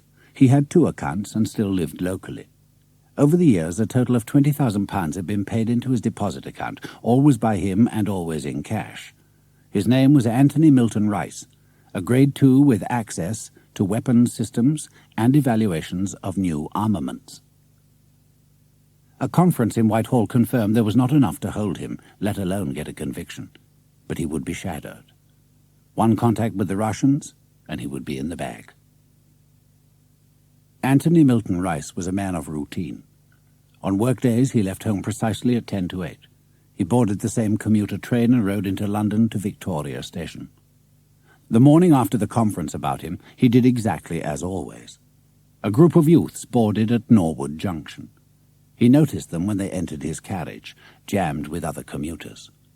There were screams from the women and shouts of alarm from the men as the teenagers swept through demanding men's wallets at knife point. At the next station, the young thugs quit the train and scattered. The train was delayed while the transport police took statements. When they tapped the commuter dozing in the corner on his shoulder, he toppled slowly forward onto the floor, and blood from the thin stiletto wound to his heart began to seep from beneath his crumpled figure. Mr. Anthony Milton Rice was very dead. Ivan's Cafe was appropriately named for a meeting with a Russian. Sam McCready, as always, arrived second. If anyone was being tailed, it would more likely be Keepsake. McCready took a cup of tea and wandered over to the wall where the Russian occupied a corner table and was reading The Sporting Life. McCready unfolded his Evening Standard and proceeded to study it. "Have you heard of a man called Anthony Milton Rice?" he asked quietly. "A civil servant in the Ministry of Defense." "No," answered Keepsake. "Never. Why?" "You didn't run him from your residencia?" "Never heard of him. Never handled his product." "Well," said McCready, "he's dead now. Too late to ask him who did run him. He was denounced. And to us." "Who denounced him?" asked Keepsake. "Colonel Pyotr Orloff," said McCready quietly. "Ah," murmured the Russian, "I have something for you there. Pyotr Alexandrovich Orloff is a loyal and dedicated KGB officer. His defection is phony. He is a plant at this information agent. He is well prepared and very good." "You are quite certain you believe him?" asked Timothy Edwards calmly when McCready finished his report and evaluation. McCready had expected it. There was always the possibility, however remote, that Keepsake might be a double, still loyal to Moscow. "For 4 years his product has been tested against every known criterion," said McCready. "It's pure." "If one word of this leaked to our cousins," said Edwards, "they would say exactly the opposite." "I don't think they should be told about Keepsake," retorted McCready. When he finally comes in from the cold, we can come clean with them." "I'm going to see the chief on this one," said Edwards. Roth, Orloff, and Kroll of the security team landed at the Auchenbury U.S. Air Force Base at midday and were soon ensconced in a building set aside from the rest. The British debriefing team was expected the following morning. Macready's phone rang at 3. "Proposal accepted and agreed," said Edwards. "We back our judgment that Keepsake is telling the truth, and the Americans have themselves a disinformation agent. Now, how do you suggest we handle it?" "Let me have him," said Macready. "Joe Roth is in charge, and I know Joe. He's no fool. Maybe I can push Orloff. Push him hard, before Roth stops me. Sow some seeds of doubt." Macready set off for Auchenbury by car early the following morning. Dennis Gaunt drove. Macready stared out at the landscape, going over what Keepsake had told him. The Russian said he had been marginally associated years earlier with the first stages of a deception operation of which Orloff could only be the final fruition. It had been codenamed Project Potemkin. "The target is the CIA," Keepsake had said. He did not know who the exact victim would be or how the sting would be accomplished. At the airbase, Roth was relaxed and effusive as he led them to the isolated block where the CIA team was housed. He took them to a room in the center of the block and said, "I'll go get Minstrel," and left. Macready and Gaunt took seats. Roth came back and ushered a chunky, tough-looking man into the room. "Sam, let me present Colonel Pyotr Orloff." "Peter, this is Sam Macready." The Russian had heard of him. Most high-ranking officers of the KGB had. "My dear Colonel Orloff," said Macready with a warm smile, hand outstretched, "I'm delighted to meet you." Macready began gently and kept it up for the first hour, but then he became more and more perplexed, or so it seemed. "It's all very fine, wonderful stuff," he said, "but everything you have given us is code names, nothing which could actually lead to detection or an arrest." "Mr. Macready, as I have explained many times, my period in the Illegals Directorate was over 4 years ago. I was thinking more of your time in planning, preparing cover stories, legends for people about to be infiltrated or just recruited, also systems for making contact, passing information, paying off agents, the banks they used, the sums paid, the periods payments were made, the running costs. You seem to have forgotten all of it." "My time in planning was even before my time in Illegals Directorate," retorted Orloff. There was an edge to his voice. Roth had begun to frown. "Sam, what are you driving at?" "I'm simply trying to establish whether anything Colonel Orloff has given you or us over the past 6 weeks will really do massive and irreversible damage to Soviet interests." "What are you talking about?" It was Orloff, on his feet, plainly angry. Roth was on his feet, too. "Sam, could I have a word with you? Privately, outside." Roth led the way.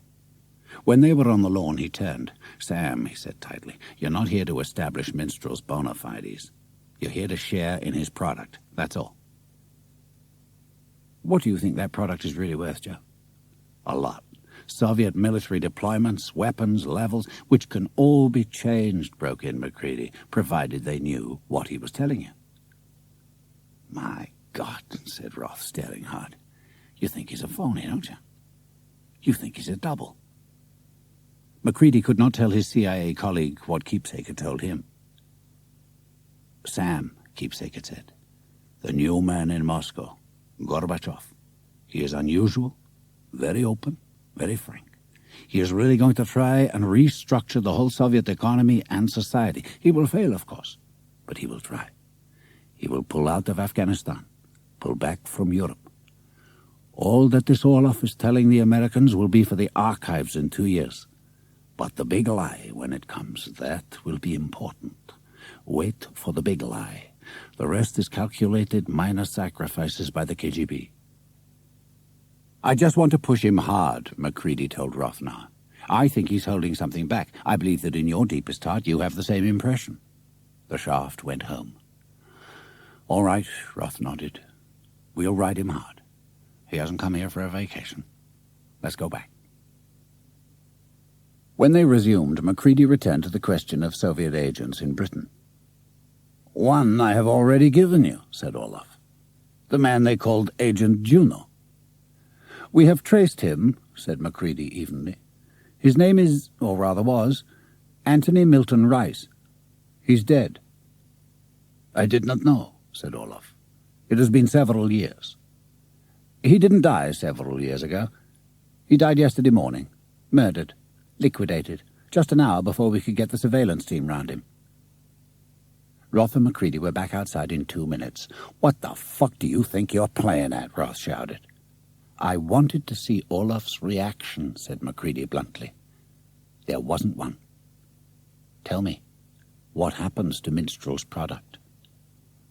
First to Calvin Bailey, direct by hand, then the analysts, then the customers. When did Orloff tell about the spy in our defense ministry? 5 days ago, Roth said, and caught on. Now just hang in there a minute.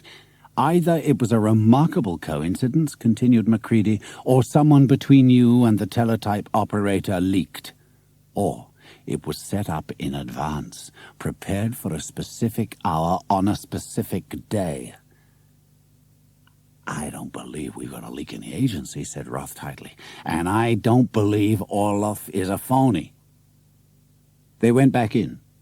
Macready immediately noticed Orloff was more subdued, so he changed his own tone. Colonel Orloff, he said gently, you wish to keep certain things back for insurance. We understand that. But Joe informs me your standing with the agency is now so high you need no more insurance. Now, are there any other real names you can offer us? Slowly, Orloff nodded. Remiance. Gennady Remiance. We know about Remiance, Roth said, exasperated, and looked at Macready. Washington-based Aeroflot representative. That's his cover. FBI picked him up and turned him 2 years ago. No, said Orloff. Remiance is not a double. His exposure was arranged by Moscow. His training was phony. Everything he provides has been carefully doctored by Moscow. Remiance is a KGB major of Illegals Directorate. He runs 4 separate Soviet networks in mainland USA and knows all the identities. Roth whistled. If that's true, he said, it's real paydirt. If it's true. Pick him up, suggested Macready. Fill him full of pentothal and see what falls out. Joe Roth agreed and called for a 24-hour break. Shortly thereafter, Roth used an encrypted cipher phone to talk to Calvin Bailey in Washington. Calvin, Sam Macready is not anti-American and he's no fool. He believes Minstrel is a phony, a plant. Well, bullshit to that, said Bailey. Minstrel's product has already blown away a dozen networks run by Moscow in 4 countries. A dozen Russian diplomats are being sent home in disgrace. Macready's talking crap. He thinks Minstrel works for Moscow Santa. Did Mr. Smartass offer you any hard evidence for this? No, said Roth. But I suspect they're running someone we know nothing about, an asset who's denounced Minstrel. Joe, even if they've been tipped off Orloff is a phony, that'd be standard Moscow Santa practice, disinformation. Sam did have one success, said Roth. He got Minstrel to come up with a new name, Gennady Remiance. Orloff says he's a double. Macready suggests we pick him up and break him. Maybe, Bailey said. We'll think it over. In the meantime, keep Macready away from Minstrel. The DCI asked the FBI to pick up Remiance that same evening and arrest him when he left the Aeroflot office after work. The Russian appeared a little after 5 and walked down the street before cutting across a pedestrian mall to where he had left his car. He was unaware of the 6 FBI agents, all armed, who moved in behind him as he crossed the small park. The mall had become a meeting place for drug pushers. On one of the benches, a black man and a Cuban were negotiating a deal. Each dealer had backup men close by. As Remiance came by, the Cuban rose with a scream of rage and pulled a knife on the black man. One of his bodyguards drew a handgun and shot him down. Others from both gangs pulled weapons and began firing. Remiance took a single soft-nosed bullet in the back of the head and toppled forward. The two gangs scattered. The dead Cuban was identified as a known drug dealer and contract hitman. The FBI also suspected he was really a gunman for the DGI, Cuba's KGB-dominated secret police. At Langley, Frank Wright, the DDO, got the file and went over Bailey's head. "We need to know, Joe," he said when he got Roth on the line. "Now. Gloves off. Lie detector. The works." Roth saw McCready again before heading back to Olkenberry. "Sam, if you know something, come clean." McCready stared, blank-faced. He could not, dare not blow away Keepsake's existence, let alone his rank and position. "You have a problem, Joe," he said. "Milton Rice might have been a coincidence, but not both. It's either Olaf setting them up by prearrangement, or it's on your side. I think it's Olaf." "I'm going to find out," said Roth grimly. "See you." Olaf noticed the change in the debriefing room as Roth sat down opposite him and the polygraph machine was wheeled in. "Something wrong, Joe?" he asked quietly. "Very wrong," Roth said, and briefly described what had happened in Washington. Something flickered in Olaf's eyes, but he made no protest as the discs were fitted to his chest, wrists, and forehead. As always, Roth began with simple questions designed to establish a response norm. He and McCready both knew that some East Europeans, extensively trained, knew how to beat the machine. So he soon went for the hard ones, asking if Orloff was a double agent working for the KGB, if his information so far had been truthful. The line being drawn on the rolling paper held steady. Then Roth asked, "Is there any last vital information you have not given us?" He saw Olaf grip the arms of his chair. The Russian shook his head and said, "No." The fine pen swerved violently up and down. "I'm sorry, Peter," said Roth, "but that was a lie." It was several moments before Olaf met Roth's gaze. "Joe, can I speak to you alone? No microphones, just you and me." Roth nodded abruptly. When they were alone, he said, "Well, my friend," said Olaf, "did you ever wonder at the way I defected? Not giving you a chance to check with Washington?" Roth simply nodded. "I had to come over the way I came," the Russian continued, "because I knew I could trust you. You were not high enough." He saw that Roth was puzzled. "Yes, Joe, high enough. For 17 years, the KGB has had a man inside the CIA. I believe that by now he has risen very high." Joe Roth lay on his cot, unable to sleep. One question raged through his mind.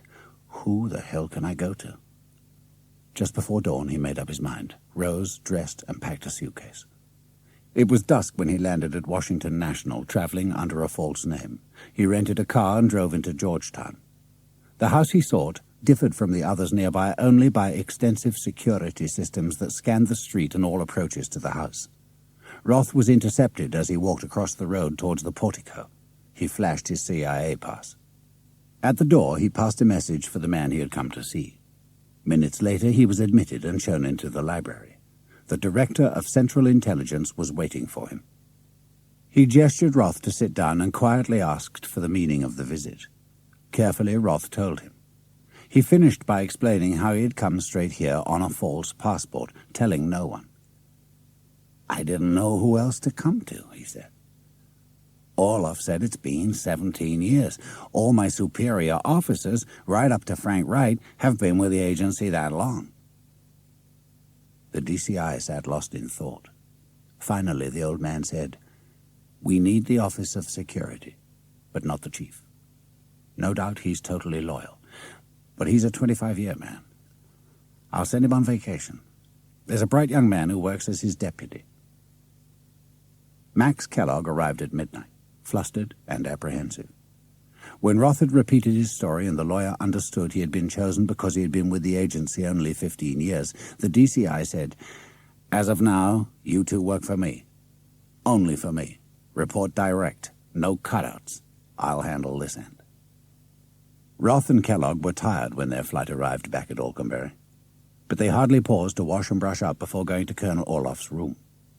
The Russian seemed resigned to the fact that he had now divulged the last piece of his precious insurance. "I never knew his name," he said in the debriefing room. Kellogg was using his own portable recorder, backing it up with handwritten notes.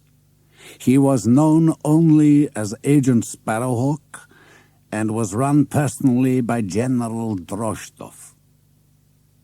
He was recruited in Vietnam in 68 or 69. They talked for a full week. Max Kellogg reran his tapes through the night. Finally, he said to Roth, "There's only one career that fits all these allegations.